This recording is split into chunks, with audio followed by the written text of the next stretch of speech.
Test 5. You will hear a number of different recordings and you'll have to answer questions on what you hear. There'll be time for you to read the instructions and questions and you'll have a chance to check your work. All the recordings will be played once only. The test is in 4 sections. At the end of the test, you'll be given 10 minutes to transfer your answers to an answer sheet. Now turn to Section 1. Section 1. You'll hear a woman complaining about an item she has bought. First, you have some time to look at questions 1 to 4.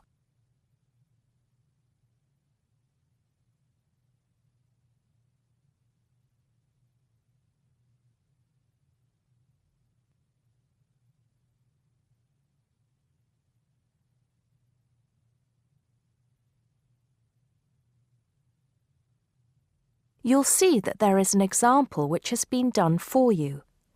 On this occasion only, the conversation relating to this will be played first. Not long, madam. Can I first take your name? Yes, it's Susan Yorke, Y-O-R-K-E. The woman gives her name, so Susan Yorke has been written next to name on the form. Now we shall begin.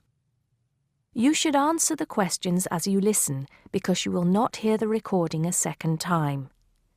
Listen carefully and answer questions 1 to 4. Smart Electricals, Mike speaking. How may I help you today? Good morning. I'm calling to complain about an item I recently purchased from your company. I'm not happy with it. Oh, I'm really sorry to hear that. I'll take you through the company's complaints procedure. I'll need to retrieve your files from our records so that we can discuss the problem properly and find a solution. I'll need to take some details from you first. Is that okay? Okay, but I don't have a lot of time. Will it take long? Not long, madam. Can I first take your name? Yes, it's Susan Yorke, Y-O-R-K-E. Okay. Can I have the address, please? Yes, it's Flat 1, 25 Alpine Avenue. That's A-L-P-I-N-E Avenue, Harchester. The postcode is HA6 5LD. Okay. Next. Could you give me your telephone number? Preferably one that we can call you on during normal working hours. Well, the home one is 01734 525 268. But you're only likely to catch me on that number in the evenings. I usually have my mobile phone with me during the day, though. It's probably best to take that number then. All right. My mobile number is 0781 233 452. And do you have the order reference number on you, by any chance? Well, I have the receipt that the camera came with in front of me. Ah, good. Which number is it? It's a bit confusing. It should be the 7-digit number on the top left corner of your invoice. Let me have a look. I need my glasses. Found it. It's DMX 8443. Thanks. Now, when did you purchase the item? Well, the camera was delivered last Monday, on the 1st of February. I ordered it online about 2 weeks before that, but I can't remember the exact date. If you have another look on the invoice receipt, the date should be there. Oh, yes. Here it is. January the 15th. Okay, I'll make a note of that. So, the item is a digital camera? Yes, it's the Aqua PowerShot model in silver. Thank you. Did you take out any kind of insurance when you bought it? Well, no, it was on special offer. I didn't need to pay any extra for the insurance because it came with a special 4-star policy. Well, it means you're fully covered for at least another 3 years. Before you hear the rest of the conversation, you have some time to look at questions 5 to 10.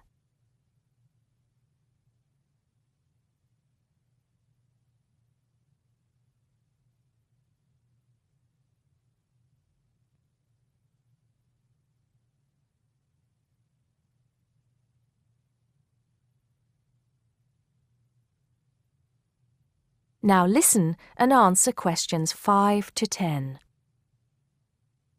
Right. What is the problem? Yes, the first thing is that it came with one memory card in the box when there were supposed to be 2. Oh dear. I'm terribly sorry about that. It must have been an oversight in the packing department. I can do something about that straight away and get one sent out to you. Well, that's not the only thing. I bought it as a present for my niece because she loves swimming. It said on the website that it was waterproof, but when she took it on holiday and tried to use it underwater, it got ruined because water got into the lens. You can imagine how disappointed my niece was. I certainly can. Were those the only problems? No, there was one other thing. It came with a case to protect it. When I opened the box to take the case out, I saw that it had a big scratch on it. We're really sorry about that. I can offer to have the camera repaired for you. In the event that it can't be repaired, we'll send you a replacement. I don't think so. Seeing as it was faulty in the first place, I wouldn't want another one. I think I'd rather have my money back. Can I get a refund? Yes, of course. If you send it back to customer services, I'll make sure it's dealt with. Thank you very much. That is the end of section 1. You now have half a minute to check your answers.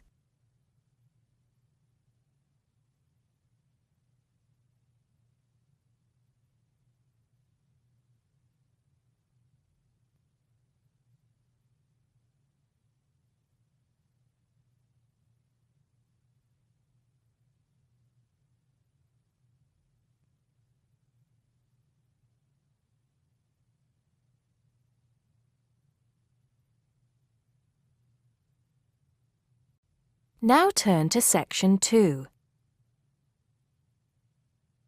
Section 2. You'll hear a tour guide talking to a group of visitors about Bestley Castle. First, you have some time to look at questions 11 to 15.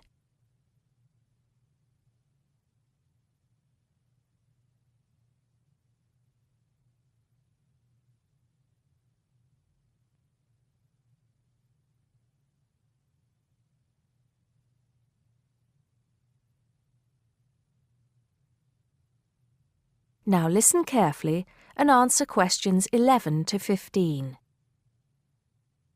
Welcome to Bestley Castle. It's nice to see so many of you here today. Before we go in, I'd like to tell you some information about the castle, the things to see and do, and the facilities available to you in the grounds. We'll do our best to make this a truly memorable visit. Now, the castle grounds are quite big, and we don't want you to get lost, so I'm going to give you an idea of the layout. At the moment, we are at the entrance, and immediately to our left is the Tourist Information Office. Go here if you need any questions answered. They'll be happy to help. And of course, behind the tourist office is the car park where the coach dropped you off, and it'll also pick you up from the same spot at 5 p.m. today. In front of us are the water gardens. If you stroll through, you get to the North Bridge, which is the entrance to Bestley Castle. Take your time and enjoy looking around the castle. There's a lot of history steeped in those walls. As you leave the castle via the South Bridge, you'll be greeted with the sight of roaming deer. During the day, there will be scheduled feeding opportunities where visitors can get involved. However, we do request that you do not feed the deer outside these times. To the right of the deer park is the Castle Museum, and behind that is our award-winning restaurant. It's a relatively new addition to the castle grounds, but is fast gaining a reputation for its food. Alternatively, you can choose to dine in the picnic area on the other side of the deer park. It's perfect for the family as it's next to the kids' play area and homemade ice cream hut. We hope that on your way out, you pop into the gift shop by the exit for something to remember us by. Before you hear the rest of the talk, you have some time to look at questions 16 to 20.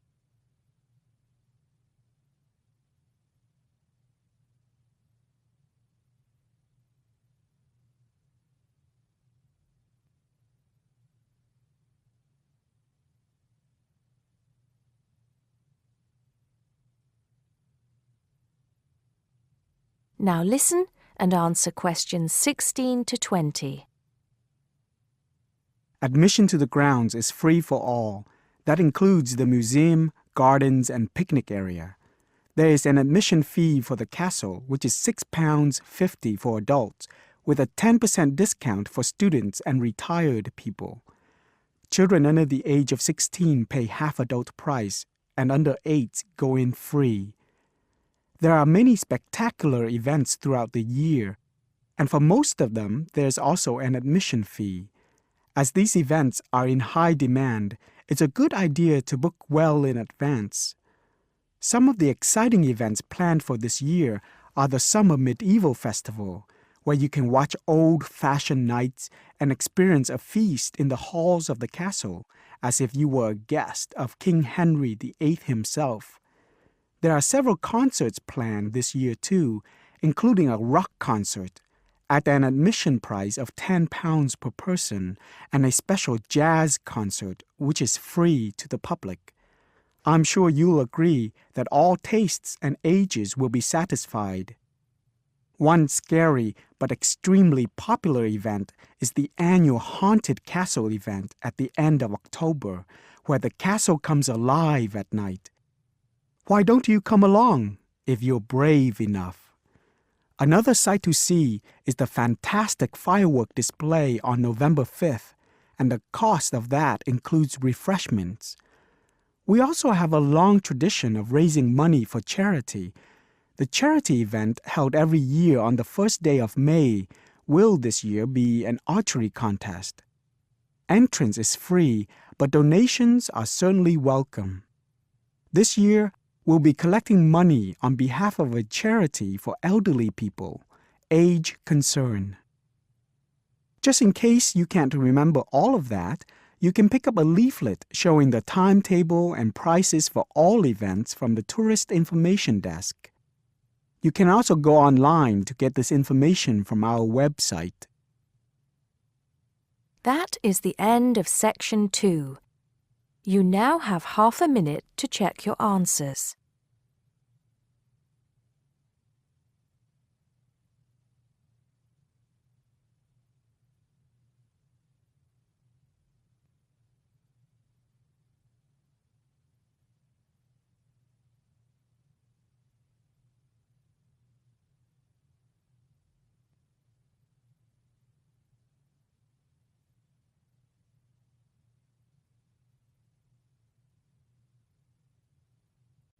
Now turn to Section 3. Section 3. You'll hear 3 university students talking about a presentation which one of them has to give. First, you have some time to look at questions 21 to 24.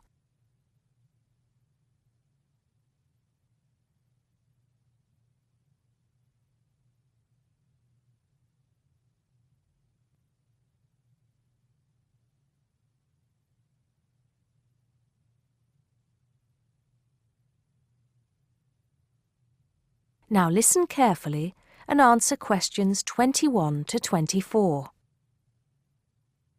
Hi, Joe. Hi, Isabel. Hi, Paul. Oh, hi, Paul. I've heard you've been stressing out about your presentation on art. I am. Are you still going to talk about the different types of art? Yes. Well, I was planning to, but there's so much stuff on the subject that I'm finding it difficult to to put it all into one short presentation. Huh. I usually have the opposite problem. There's nothing worse than going blank, forgetting your words in front of a group of people. Well, the problem is that I don't know how to organize what I want to say in the presentation. Well, you know everything there is to know about the subject. It's just a question of selecting what you want to talk about. Well, there's a lot to discuss about the different periods in art. That's a good way to start. Then you can bring in how specific types of art were popular in each period. Yes, like how sculpture was popular in the classical period and paintings were popular in the Renaissance period. And how now a wide variety of media are used to create modern art. As long as you keep it concise, because it's a large area, there are so many periods and movements in art, and you don't want to just list them one by one. I agree. An explanation of the movements and periods in art wouldn't be too long. You're right. I need to just pick out some key points. Just mention the periods quickly so that I can move on to the real topic of the presentation. Yes, the variety of art, like sculpture, paintings, installations. I have an idea. Why don't you prepare a timeline to show to the class? That would be a nice visual, and it would focus your ideas so you don't get too sidetracked. Great idea. It would certainly cut down on time. Right then, where are we? You'll begin with a very short introduction to the historical periods of art. Then, you'll talk about popular types of art within these periods. That's sorted. Maybe you could also mention some key works of art in each period, like the Venus de Milo statue or the Scream by Edvard Munch, and give some interesting facts on them. That's not a bad idea, because it does give people a frame of reference when I talk about specific kinds of art. After giving a historical context, I should really talk about different forms of art, shouldn't I? Yes, you should. After that, you can conclude with a question on what is considered to be art. Now, that would be really interesting. Yes, comparing the traditional views of art with modern views. Exactly. I think I'll have a collection of pictures, including famous pieces of art from classic to modern, projected on the wall, like the Mona Lisa, and some pop art, and ask people whether they think it's art or not. Before you hear the rest of the conversation, you have some time to look at questions 25 to 30.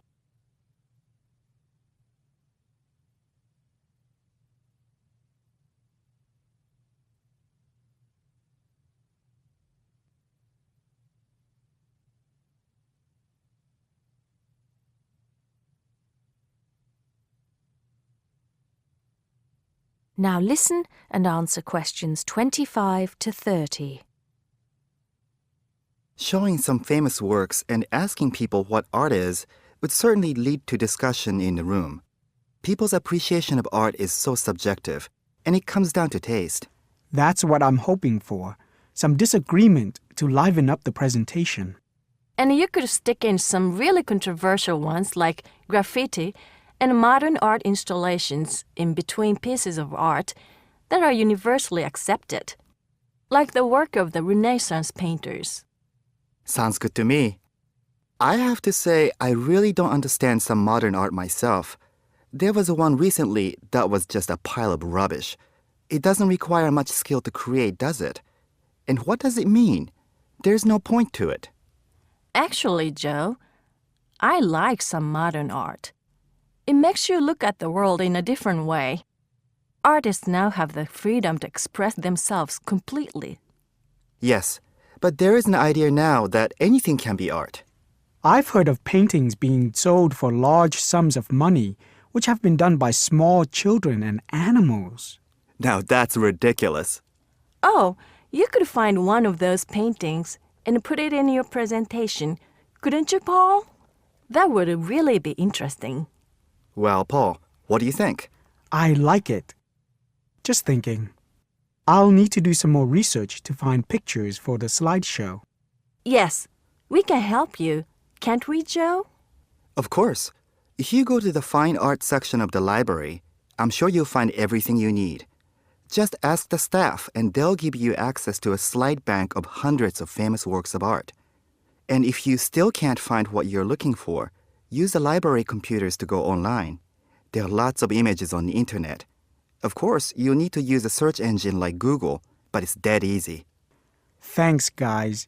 I'm feeling much clearer about the project. Your ideas have been really useful. I think I should end with a quote of some kind by a famous artist. What do you think?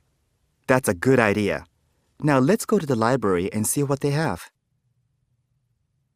That is the end of section 3. You now have half a minute to check your answers.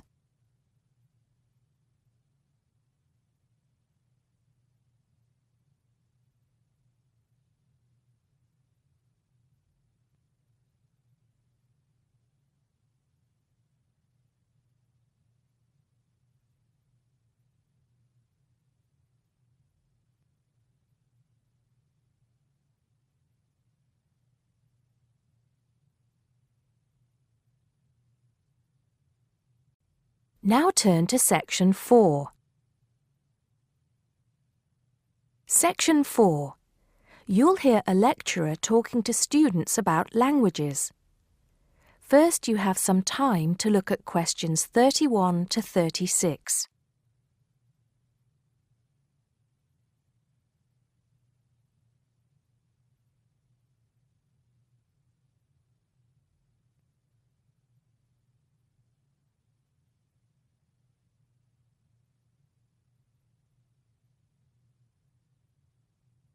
Now listen carefully and answer questions 31 to 36.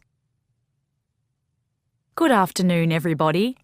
Today, in the first lecture on anthropology, we're going to look at languages and how they are disappearing fast and what effect that's having on people and the world as a whole. We hear so much in the news about the possible extinction of animal and plant species in the world. It's a sad thing that one day certain animals will cease to exist. But how many of you are aware that the world's languages are facing a similar threat? Believe it or not, there are currently more than 6,000 languages spoken in the world today, but experts believe that by the end of this century, this number will be reduced to half. And as each language dies, the culture and specialized knowledge of a community dies with it. The unique knowledge of the environment, local wildlife, plants, animals, and ecosystems, not to mention the cultural traditions of the people themselves, will become lost forever. In essence, each language is not just spoken or written words strung together. Language has the power to hold the entire history of a people. Approximately one language dies every 2 weeks. This is an unprecedented situation. Never before in history has there been this rate of rapid decline. Most human languages are spoken by relatively very few people. Let's put this into perspective. The Ethnologue, the leading authority on the world's languages, has put together a list of every living language known to man. There are over 6,500, of which 6,000 have available population figures.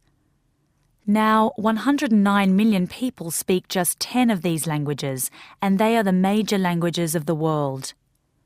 At the opposite end of the scale, there are minority languages which are only spoken by a few people, and that's what this chart is illustrating. The number of languages is represented on the vertical axis, and the total number of languages that make up this group is an astounding 1,619. For each of these smaller language groups, the population range of speakers goes from 1 to 999. Even more incredible is the fact that out of these small languages, over 200 of them have a speaker population ranging from just 1 to 9. Imagine only 9 people speaking your language in the whole world, or even only 1 or 2 people. Now, let's think geographically. In total, there are 516 languages that are nearly extinct, where only a few members of the older generation survive. When they die, the language will die with them, lost forever. The majority of nearly extinct languages come from the Pacific and the Americas, making up 74%, followed by Asia at 15%. Europe has the smallest percentage of languages that are nearly extinct, only 2%. Before you hear the rest of the talk, you have some time to look at questions 37 to 40.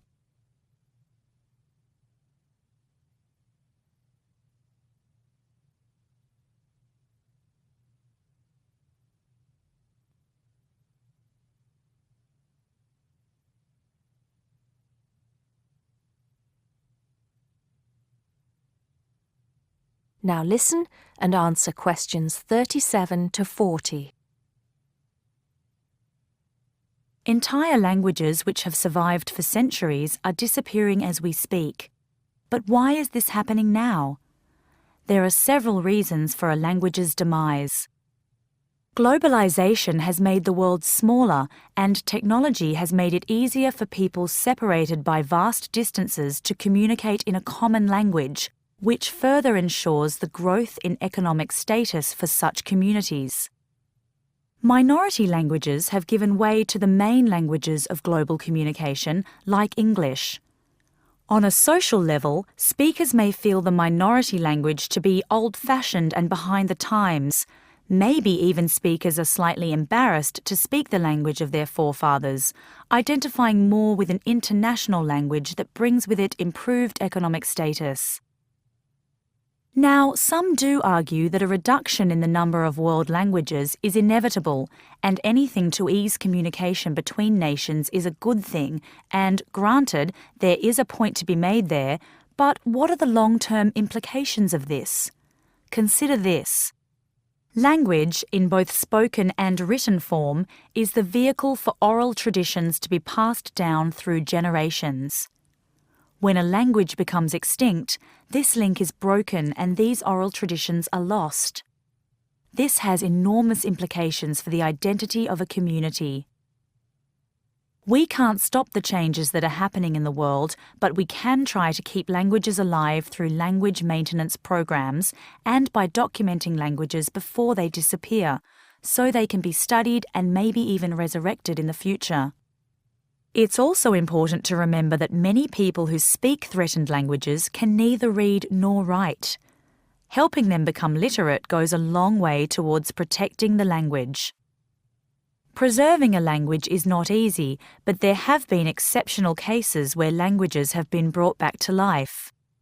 In Ireland, Irish Gaelic, once a dying language, through national determination is now spoken by 13% of the country's population. We'll go into what happened there in more detail in my second lecture.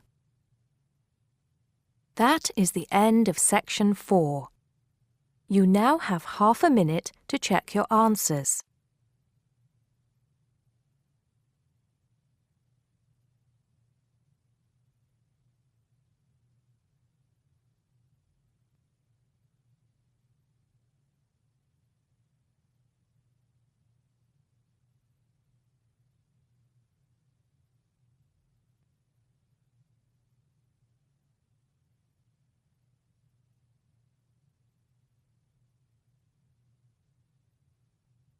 That is the end of the listening test. You now have 10 minutes to transfer your answers to the listening answer sheet.